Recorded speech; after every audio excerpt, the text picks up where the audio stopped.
6 months. It took me all of 6 months to get back on trail after finishing Te Araroa. Having just started a new job, I knew the trip couldn't be of the same grand nature as the TA, but any opportunity to explore this country I call home is worth taking in my book.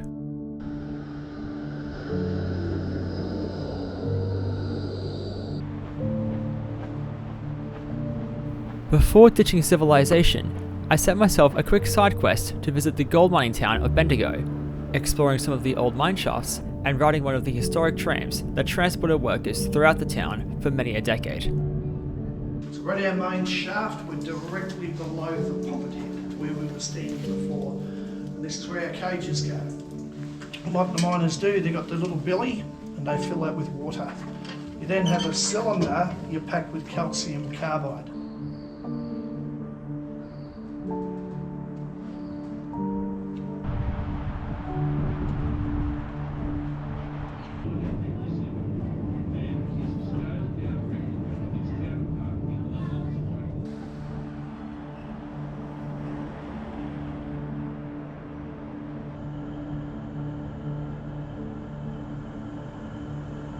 The trail I chose was a new one, the 160km Grampians Peaks Trail, traversing the entire length of the national park it shares its name with. To spice up the journey out west, I travelled on the Overland, Australia's oldest continuously operating rail service from Melbourne to Adelaide, hopping off in the small town of Stawell, where a short bus ride brought me to Hall's Gap.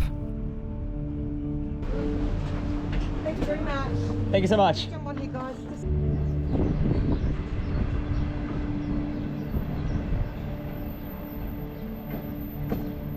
Welcome to Hall's Gap. This place is very pretty. I am now getting very excited for this walk.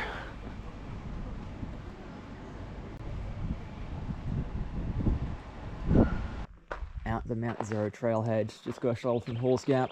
Really excited to see how this trail goes.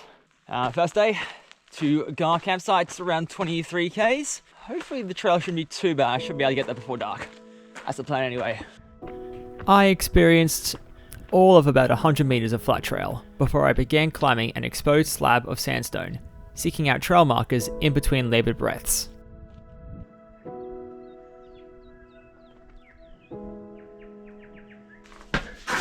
How do I get out of here?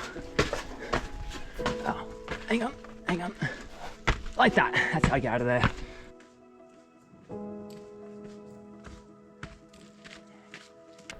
Bushfires are an all too common occurrence in the Grampians. This section around Mount Stapleton still had the scars of one such fire that tore through here only 8 months prior to me setting off on trail.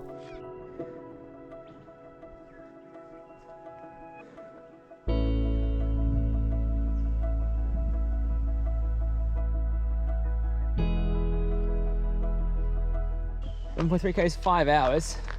That might be a problem because I've only got 5 hours of daylight left. So I have to get up on that ridge, because behind those trees there, that's Gar. Oh, do you have our first echidna sighting? What a little cutie. I'm not going to pat you because you're kind of sharp.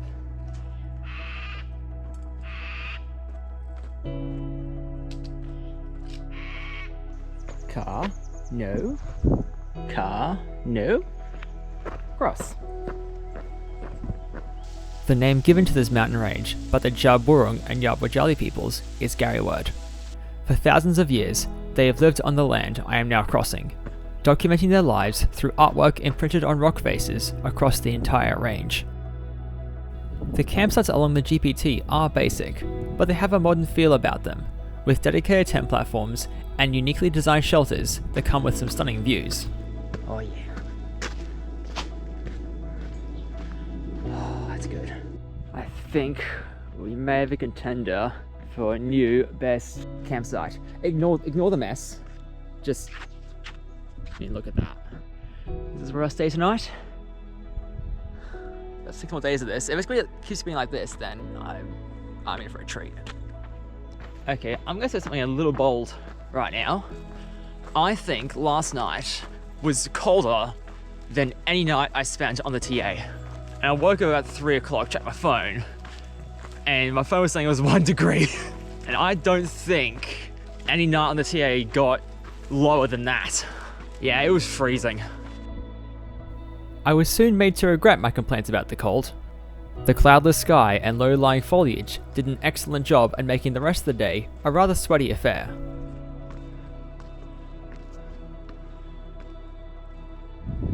The GPT is designed to take 13 days to walk from end to end. I was attempting to complete it in 7, and this added a mental toll on top of the physical challenge it took to complete each day. Hello, Shingleback Lizard. What you doing?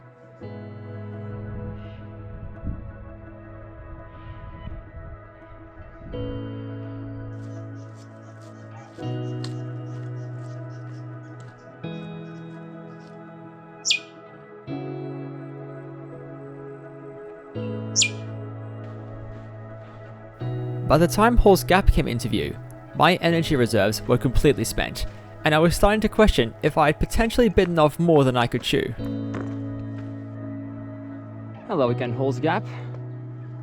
It's good to see you again. That said, tomorrow is a new day. No one knows what it'll bring.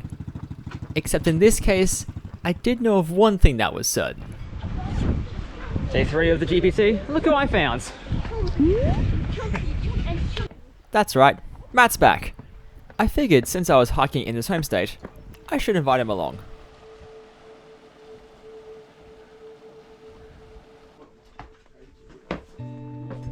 The next few hours were spent catching up on License to TA, climbing up one of the many hills around Hall's Gap.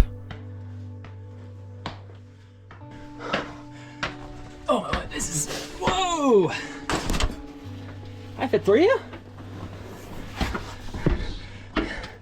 Just.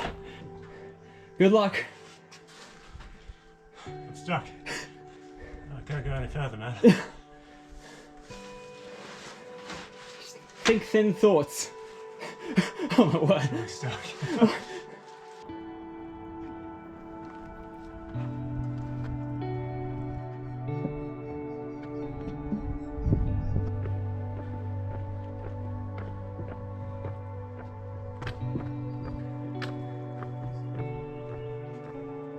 Nice.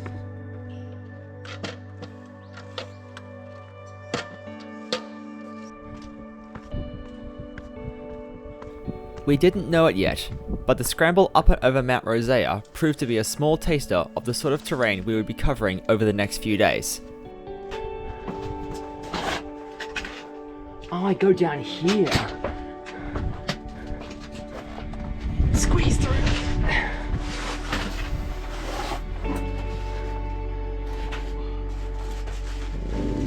Yes! It may have been slow, but the rewards were well worth it.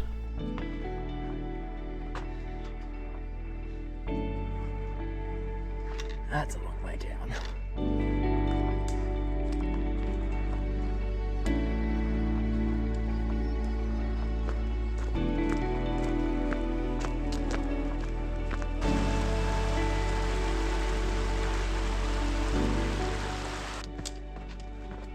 It was another long day with a late finish, but I arrived at camp far more relaxed than the previous day. Or I was just too exhausted to worry about anything.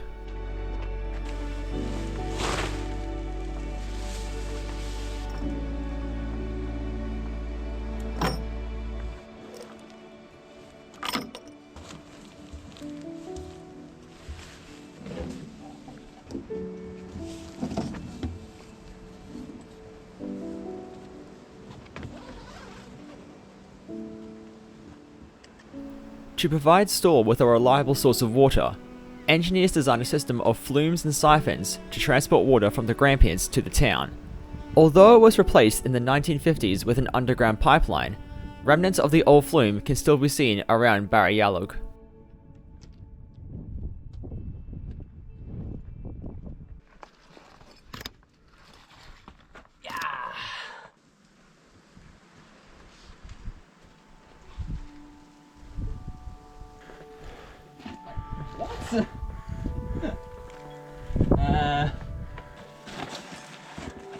Generally can't fit.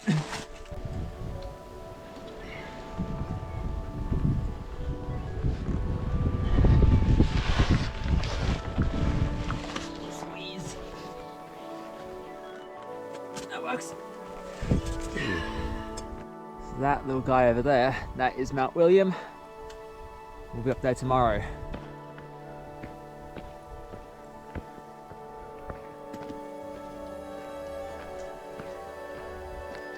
Huzzah. Made it to Duel.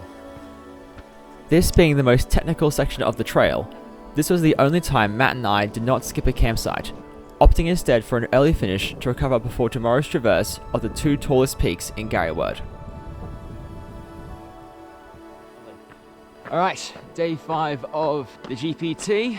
It is way too cold to be walking this early in the morning, but we're heading up to the summit of Mount William.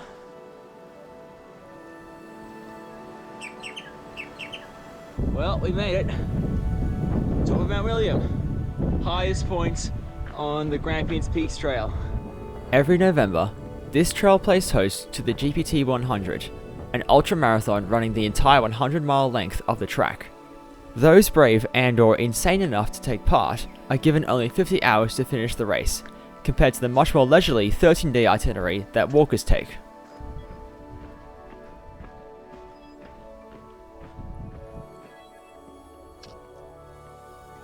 These technical rocky sections demanded a high degree of focus and patience. The fastest runners in the Ultra would be completing this descent in the middle of the night, fully trusting their foot placement in every step they made and in the light from their head torch.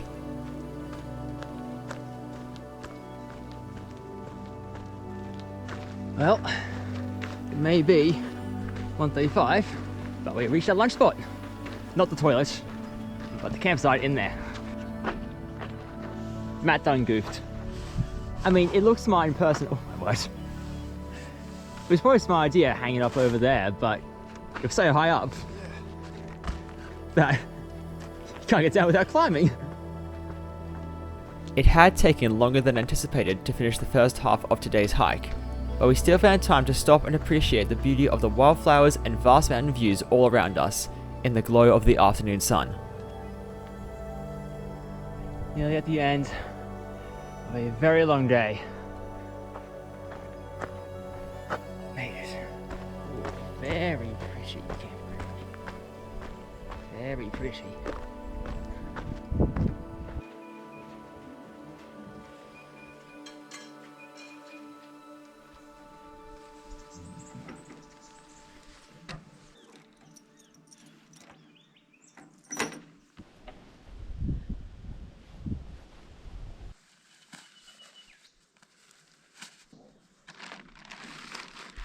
The gentle grades of the track leading away from Yarram were a welcome change from the constant rocky scramble we had for the past couple days. However, there were still plenty of reminders of why the Grampians Peaks Trail was given its name.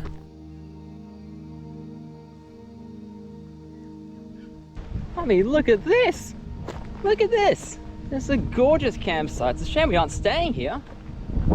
Now in the southern reaches of Garryword, the mountain views we had witnessed over the past 3 days were slowly being replaced with flat, sprawling farmland, a sign that our journey was coming to its end. I can't escape the rocks. That said, we did see one obvious sign that we were still in the Australian bush.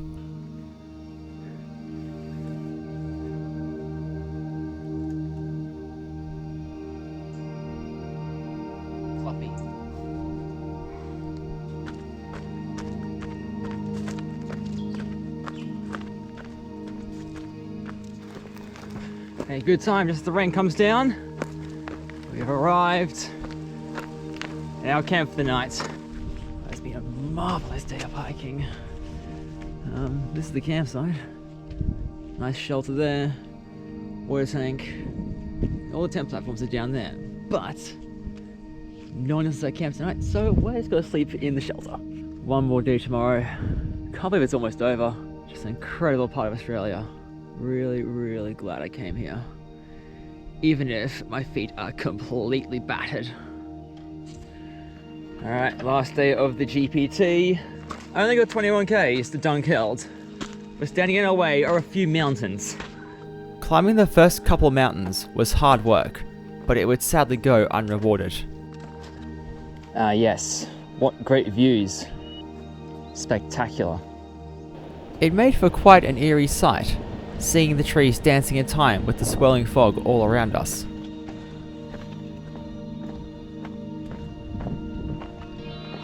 Well, we made it to Mount Abrupt. There's no views up here at all.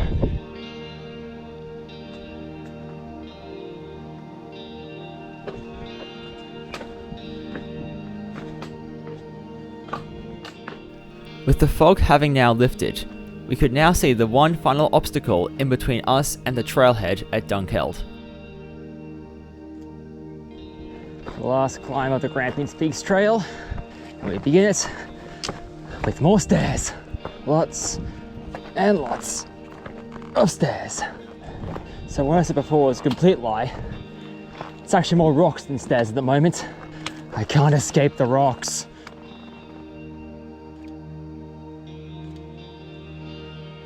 You know, for once, that can doesn't mean the top.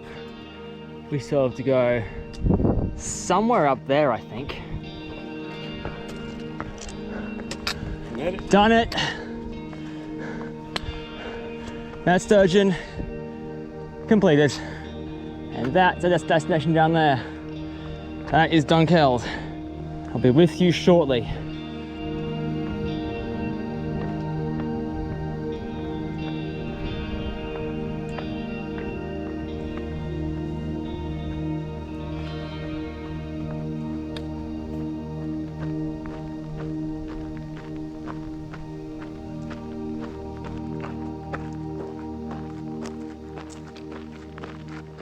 This is where we'll finish. Not quite as special as Sterling Point, but we have finished the Grampians Peaks Trail.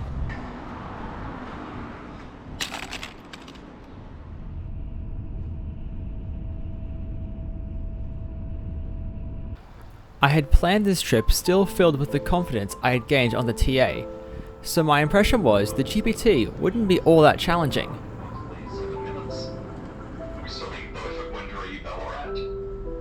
I was sorely mistaken, battling with long climbs and technical trails across the entire national park. Mountain views rarely come cheaply. Each one must be earned, something that I had to be reminded of the hard way.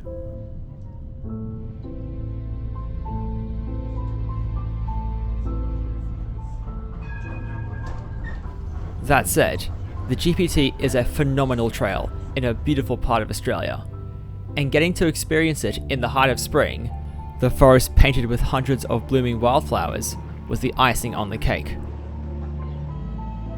I left Victoria tired but satisfied, taking with me plenty of amazing memories and experience that I hope will make the next journey an even better one.